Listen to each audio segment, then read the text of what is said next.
eu sou Ana Carolina Braga, esse é o canal Posso Te Mostrar. A gente está fazendo uma série de vídeos sobre o visto D4, o visto do estudante que pode fazer ainda no Brasil, vir estudar em Portugal. Eu tô aqui com a doutora Edilene Gualberto.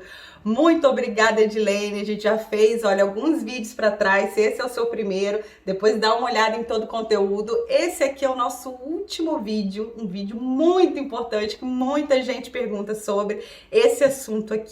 Eu posso reagrupar minha família com visto D4?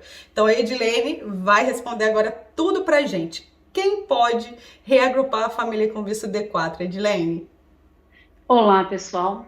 Um prazer estar aqui mais uma vez tirando essas dúvidas. É uma questão que todo mundo pergunta mesmo. Eu vou com um visto de estudante, mas eu vou poder reagrupar a minha família? Será? Então vamos falar um pouquinho sobre isso, porque nem todo curso te dá direito ao visto de reagrupamento, ao direito ao reagrupamento familiar. Então, assim, como nós já falamos lá no primeiro vídeo da série, tem vários cursos que te dão direito a fazer o visto de estudante. Desde aquele do ensino fundamental, do ensino, lá, desde aquele do ensino secundário, que equivale ao nosso ensino médio do Brasil, até um pós-doc. Então, você vai ter que escolher. O que é fundamental? Escolher um curso que te dê direito ao visto de residência. Porque existe o visto de estada temporária. Estes vistos são para cursos de períodos curtos, de menos de um ano ou até um ano. E neste caso, você não vai ter direito a obter uma autorização de residência. Nós também falamos isso num outro vídeo da diferença do visto para autorização de residência. Se você vier com visto de estada temporária, você não vai no CEF pedir a autorização de residência que te dá direito a residir no país. Se você não tiver direito a residir no país, você também não vai ter o direito de reagrupar a sua família. Por isso é importante escolher o tipo de visto e, neste caso do estudante, escolher o tipo e o tempo do seu curso. Então, quando eu falei lá atrás, olha, eu gosto muito do mestrado, o mestrado é de 2 anos. Então, a licenciatura é de mais tempo, mas dá direito. Então, é muito importante ter isso em mente, tá? Que vai depender muito do prazo. Você vai ter direito a ter a autorização de residência se o seu curso for acima de um ano. Eu digo sempre, pense um curso acima de 1 ano e meio. E isso tem que estar muito claro na carta de aceite da universidade, que a gente também falou no vídeo de documentos, para determinar qual é o prazo. Então, se você escolheu aí um curso, vamos supor que você escolheu de fato um mestrado. E aí, o mestrado te dá direito a um visto de residência temporária, claro, que não é uma residência permanente, um visto de residência temporária, mas que você vai chegar em Portugal e passar na entrevista no CEF. E vai obter uma autorização de residência, que é um título, como se fosse um documento de identificação português, para você, estrangeiro, estar legalizado aqui. Quando você consegue a autorização de residência, é que você adquire o direito de reagrupar. Até então, você não tem esse direito. Tá bem? Você tem uma expectativa de que vai reagrupar a sua família, mas você só tem o direito de reagrupar com a autorização em mãos e se a pessoa entrou legalmente no país. Por isso eu digo sempre, vai agendar o reagrupamento? Chegue em Portugal, tenha uma entrada legal e depois disso você adquire o direito a pedir este reagrupamento. Então, essa questão do prazo é fundamental para isso.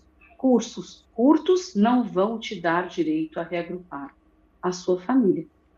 Certo, então vamos lá. Escolhi um curso de mais de um ano, como você disse aí, mais de 1 ano e meio. Vi uma licenciatura, um mestrado, um pós-doc que tem esse tempo. Consegui, fiz lá a minha documentação, que a gente já falou nos vídeos anteriores, fiz o processo, passei. eu tenho meu marido, tenho meus filhos, eu tenho meus pais. Quem eu posso levar para reagrupar em Portugal? Então vamos lá. É assim, algumas pessoas, você tem direito a reagrupar algumas pessoas. Então você tem direito a reagrupar o cônjuge, você tem direito a reagrupar os filhos, menores ou dependentes, filhos adotados, pessoas que vivam, menores que vivam sob a sua tutela, também podem ser. Você tem direito a reagrupar os seus pais, mas tudo isso depende de diversos requisitos. Para cada um deles tem que cumprir o requisito. Então, assim, o cônjuge você tem que provar que é cônjuge. Eu vivo em união estável, você vai ter que provar, né? Os filhos, você vai apresentar os documentos de que são os filhos, os adotados, de que foram adotados. Você vai ter que sempre apresentar os requisitos. Eu tenho a tutela, cadê? Cadê o documento que prova?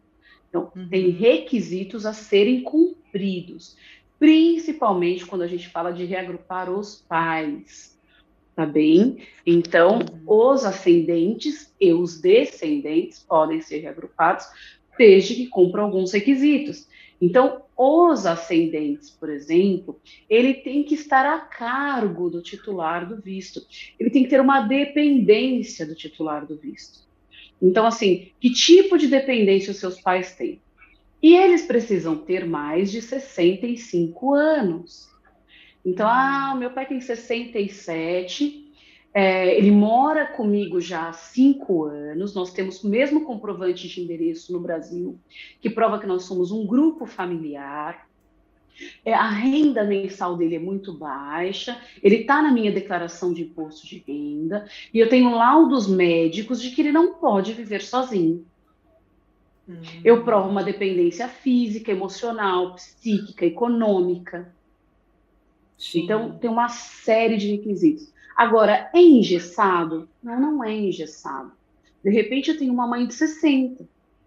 E se eu provar para o CEF que ela está ao meu encargo, que ela precisa viver comigo, é uma questão de análise subjetiva. Existem as regras, mas existe o critério de quem está analisando o seu pedido. Porque aqui em Portugal eles têm o poder discricionário e ele pode analisar e dizer se o seu caso pode ou não, de acordo com o caso que foi apresentado. Entendi. Tá? Então, nós temos uma regra e temos as análises. Eu vejo muito reagrupando o cônjuge, porque né, você apresenta ali sua certidão de casamento ou o documento de união estável, comprovando que realmente você vive alguns anos ali com aquela pessoa. Vejo também os menores de idade, os filhos menores de idade. Agora, a partir disso aí começa a ter seus documentos mais, né? Então, se são os pais, tem que mostrar toda essa documentação, como você falou, né? Nós temos aí o caso dos filhos que já são maiores. Eu tenho um filho de 19 anos, eu tenho um visto, ele não tem e eu quero levá-lo. Esse seu filho de 19 anos vive ao seu encargo? Está na sua declaração de imposto de renda como dependente? Aí ele precisa o quê? Ser um estudante em Portugal. Então, se você prova que ele está ao seu encargo e que ele é estudante, você pode reagrupar. Mas meu filho já é casado. Aí a gente tem uma outra situação. Porque como é que o filho é dependente, é estudante, mas ele é casado? Você sustenta tem o uma marido outra família, e a esposa, né? O filho e a esposa. Então, aí é complicado. Você tem que provar que vive com você, vive na sua dependência, vive ao seu encargo e estuda. Aí você também pode trazer. A minha sugestão é até 21, sim, 22 estourado. Depois disso, faz um visto para o seu filho. Arriscado até passar na imigração. Porque aí você embarca com uma passagem de ida e o seu filho. Aí chega na imigração, como é que você faz com ele? Então, assim, se tiver mais de 21, a minha sugestão é fazer um visto para ele. Faz um técnico superior, faz uma licenciatura. Entendi. Uma boa Uma boa dica aí também. E essa questão, então, dos pais, aí já fica, depende realmente de cada caso, para saber qual a documentação que você vai apresentar, e é isso, né? O CEF pode ou não aprovar esse reagrupamento, se ele entender que essa pessoa, né, precisa ou não da. Exatamente. Entendi. Então não é, como você falou, não é uma coisa engessada que só pode isso e isso, não pode aquele ali. Até pode, se você tiver a documentação que comprove tudo isso e a pessoa entender tudo isso. É esse o. Exatamente, exatamente. Entendi. Você falou lá no nosso primeiro vídeo, eu acho, sobre a questão do visto D4 para o secundário. E aí você disse que nesse caso, a pessoa que vem aqui para fazer um ensino médio, por exemplo, ela vai ter que ter um vínculo com alguém que já está aqui em Portugal, né? Porque não é que, eu tô no Brasil, tenho um filho de 16 anos, vou candidatar ele lá em Portugal no ensino médio. Não é tão simples assim, né? Tem que ter alguma. Essa pessoa, se ela consegue o visto D4, ela vem para Portugal, ela consegue reagrupar os pais?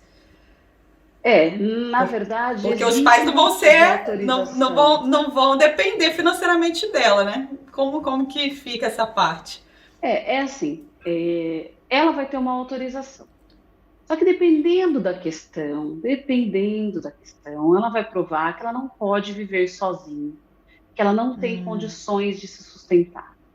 Uhum. Aí há possibilidade de pedir um tipo de autorização para acompanhar esse menor. São situações muito subjetivas, sabe? Então eu já peguei, por exemplo, uma que era maior, que era cidadã, inclusive, da União Europeia, mas vivia com a mãe.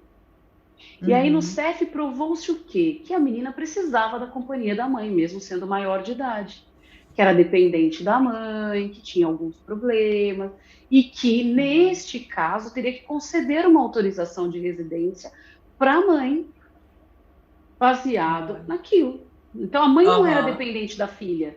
Então não era o caso do Entendi. reagrupamento dos pais mais velhos que são dependentes, é a filha que é dependente. Então, Uhum. há casos assim? Há casos assim. Então, mas é muito específico. É igual São assim, mais meu filho tem pontuais. 7 anos, está matriculado na escola, ele tem direito a uma autorização de residência? Existe um artigo da lei que diz que os menores podem ter autorização de residência vivendo aqui. Depois que esse menor tiver autorização de residência, eu posso colocar o pai como reagrupado dele? Depende. Nunca posso dizer que sim ou que não. Uhum. Porque esses são casos já muito pontuais. O comum é que a pessoa venha fazer a licenciatura, o mestrado, doutoramento, pós-doutoramento, e tem ali a família dela, né? O núcleo familiar ali, marido, esposa, filhos, né? Então, esse núcleo é muito mais fácil de reagrupar, e inclusive os reagrupados podem trabalhar, não é isso? Vê se eu tô falando besteira. Sim, não, muito, muito boa pergunta. Assim, o estudante ele tem impedimento. Importante lembrar que essa autorização de residência ela vai ser válida por apenas um ano, tem que renovar atualmente enquanto estiver estudando. E para poder trabalhar, vai ter que pedir uma autorização para o CEF. Então, nós Uhum. estamos falando aí do visto de residência, que dá direito à autorização de residência e que ela é renovada de ano em ano. Já o reagrupado, ele é livre. Ele pode trabalhar, ele pode ficar à vontade. E se ele estiver trabalhando, quando ele for renovar, ele já renova por trabalho dele. Olha, uma boa, hein? Não sabia Então, disso. é uma questão que ele já renova por trabalho e já vai ter um título independente. Então, o reagrupado Entendi. é livre. Uhum.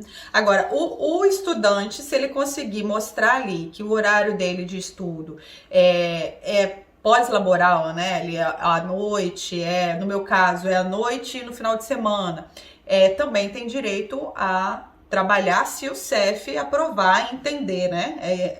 Tem que pedir essa autorização para o CEF, tem que justificar, tem que Uhum, explicar, dizer que conseguiu um trabalho, que é compatível com o horário de estudo, que não prejudica o estudo e que quer ser o que uhum. eles chamam de estudante trabalhador. Entendi. E aí eles emitem Aí, uma lá na hora que autorização. você já está aqui em Portugal, começou a estudar, veio no seu visto ali aprovado, você já recebe ali qual é a data que você vai no CEF fazer essa entrevista presencial, não é isso? Alguns. Nós É, vemos muitos passaportes que vêm sem o link. sem. Quando começa a demorar muito, atrasar muito, principalmente naquela época que nós falamos no outro vídeo, que é o auge dos pedidos, para que não fique tanto tempo parado, eles Aí emitem eles um visto vão. sem o agendamento no CEF. Aí, neste caso, Olha. a própria pessoa tem que agendar a entrevista dela. Nossa, é entrar nessa batalha que o pessoal todo tá aí ligar e tentar atender, o CEF atender e pedir ver a data, né? Eu, inclusive, o meu agendamento já passou, fiz minha entrevista, ou seja, fui lá presencialmente, mandei mostrei, né, a documentação tudo direitinho, já chegou a minha autorização de residência. Agora é a vez aqui do maridão e da filha reagruparem. Mas uma coisa que eu vi é que não é uma lógica. O meu veio aqui para Viana do Castelo, pertinho. Agora, eu tive colegas que foram fazer entrevista em Lisboa, quase 4 horas de distância, né? Em Então, geral, eles tentam eles deixar fazem. próximo, né, dali onde vai Uhum, estudar, porque uma tendência é que a pessoa more ali, mas é onde tem vaga. É mas. como quando a gente agenda, né? A gente pode agendar para qualquer unidade. Você não precisa Uhum, ficar restrito ao local em que você mora.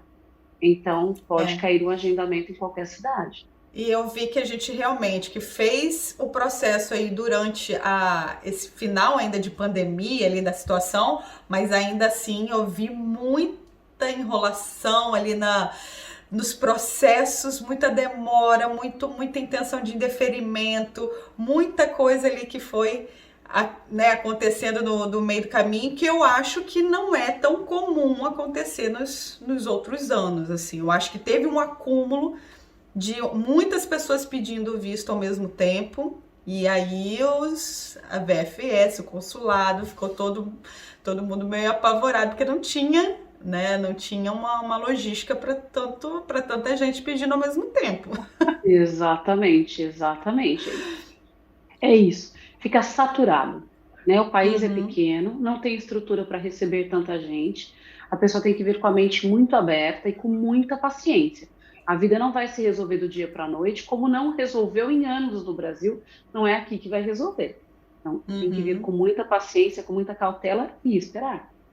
E planejamento financeiro, de tudo que você tem que entender ali, que as coisas, como você disse num outro vídeo muito bem dito, assim, você chega em Portugal, você está nascendo de novo e você tem que fazer uma série de documentos, não é da noite pro dia que você vai conseguir todas as coisas facilmente, a gente tem que vir preparado para isso, porque senão as expectativas são realmente frustradas, né? Então, tem que vir com toda Exato. essa. É. É E isso mesmo. E finalizando essa questão, então, dos reagrupados, essa família que vem e que a gente sabe que tem direito ao reagrupamento e tudo mais, ela pode fazer o reagrupamento aqui em Portugal dessa forma como a gente falou, né? Você tem algum conselho sobre isso, sobre a questão, eles são permitidos passar tranquilamente na imigração? Como você vê essa situação da vinda deles? Antes da pandemia, era uma situação tranquila. Então, as famílias entravam juntas, entravam com Uhum, um título de turista, né? Porque não tinham visto, chegavam aqui e reagrupavam. Tivemos um auge na pandemia aí deles não sim. deixarem a família nem embarcar, né? E não embarca, não embarca, e isso a gente percebia que era até para tentar um controle maior do vírus no país, então eles não deixavam embarcar. Mas desde o verão do ano passado, que a gente tem visto uma boa flexibilização das companhias Uhum, aéreas e da imigração, e tem deixado que as famílias entrem junto, uhum, sem grandes questionamentos. Apresenta passagem só de vinda, vem com um só com visto, chega na imigração, fala, eu uhum. tenho visto, essa é minha família, e tem entrado normalmente. Isso é variável, você também pode pegar um agente da imigração que cisme com alguma É. coisa, vocês Aham. podem pegar alguém no embarque que implique, Que encrenca. pode, mas não tem sido a regra, tá bem? Sim. Atualmente a gente tem visto bastante flexibilização. Como vai ser amanhã, a gente não sabe, a gente está gravando o Sim. vídeo agora, É. nós estamos falando de março de 2022, a gente não sabe como é que vai Isso. estar, porque as coisas mudam numa velocidade muito grande. Mas hoje eu tenho visto bastante flexibilidade disso e a família entrando sim com uma passagem. Eu só não posso garantir a entrada. O que eu Sim, digo eu é, concordo. converse com a Eu companhia concordo. aérea, né? Uhum. Veja se ela vai liberar que você embarque com a família. E na pior das hipóteses, cheguei lá no embarque, não permitiu, eu vou ter que comprar uma passagem de volta para o resto e conseguir embarcar. Sim. E tem que estar sempre preparado e prevenido para isso. Mas Eu atualmente, a concordo maioria contigo.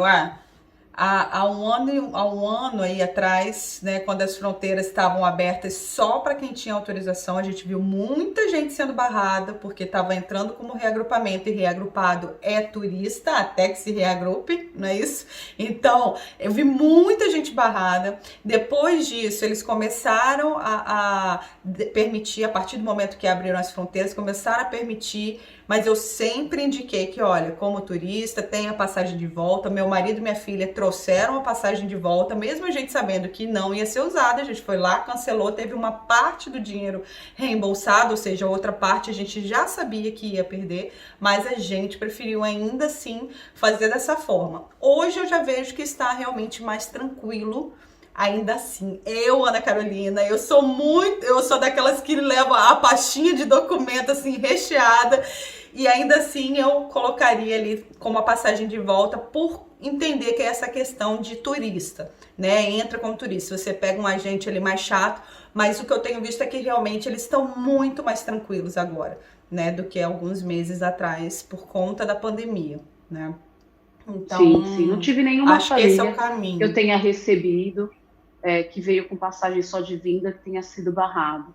Mas eu também gosto da cautela e da precaução. Então, eu tento me orientar, me informar e estar preparado. Olha, se eu chegar lá para embarcar, disser que a gente não Sim. pode embarcar só com a passagem de vinda, eu tenho que estar preparada para comprar Pra já a comprar passagem de outra da volta na hora e emergência. apresentar. Sim, eu concordo contigo. Acho Como eu digo que sempre, é o investimento, não é a despesa. Um investimento para a mudança. verdade. Edilene Gualberto, muito, muito, muito obrigada. Essa série de vídeos, olha, eu acho assim que a gente falou muita coisa. Tenho aqui muitas dúvidas que foram sanadas. Eu espero que a gente tenha aproveitado esse momento aí para tirar muitas dúvidas do pessoal que está em casa também. Agradeço imensamente mais uma vez você aqui com a gente, viu? Eu quem agradeço mais uma vez. Estou à disposição. Vai ter sempre os meus contatos aí nos comentários. A Ana coloca sempre na legenda. O que precisarem, eu estou sempre à disposição e estou sempre disposta a contribuir com informações valiosas e ajudar que as pessoas venham sempre com muita responsabilidade, muita consciência e legalizadas. Isso aí, muito obrigada. Eu vou deixar o Instagram também, tem muita informação no Instagram da Edilene, tem muita coisa interessante, me ajudou muito realmente nessa minha vinda, na preparação. Acho que a gente tem que dedicar um tempo para se preparar, se planejar, é fundamental para que a gente chegue aqui mais tranquilo e possa aproveitar melhor, né, todas as oportunidades que esse país está proporcionando para a gente. Exatamente. Muito obrigada. Muito obrigada e até o próximo.